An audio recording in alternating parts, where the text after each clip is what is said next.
تبقوا واخدين بالكم.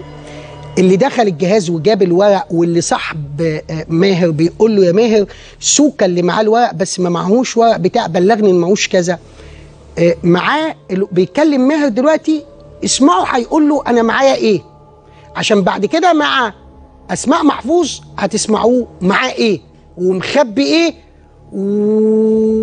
ونسمع بقى المكالمه ونرجع تاني.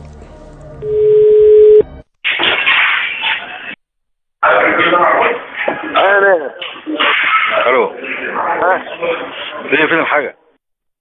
الورق اللي معانا طلع مش الحاجه دي، طلع اجتماعات عن الحركه. امال فين الحاجه اللي قلت لي جبتها؟ الورق ايه؟ قلت لي في حاجه معاك وجبتها معاك انت. متصور كله. ايوه فين متصور فين يعني؟ متصور مع واحد هتقولي على الميل. يعني ينفع كده ذمتك؟ ينفع الكلام ده يعني؟ ايه؟ ينفع الكلام ده ذمتك؟ كلام ايه؟ ما حد مصوره ويبعته على الميل.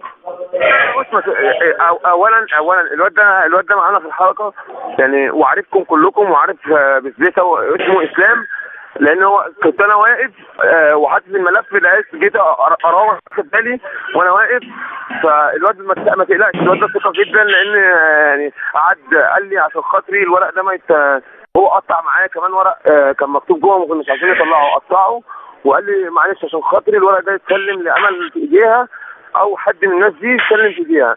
ايوه فين هو طيب؟ فين الحاجات دي؟ الواد ده كان جوه، انا سبته جوه ساعه ما القوات الخاصه دخلت لنا، قمت خارج وسبته هو جوه، بس الملف كامل كله متصور، والواد هيجيبه لي، بس الواد ده اخترت بيه الشبكه بتاعته ساقطه. اسمه اسلام سعيد؟ ايوه اسلام سعيد. انا معايا ولاعه اسيبه ماشي، واخدها من جوه من مكتب واحد،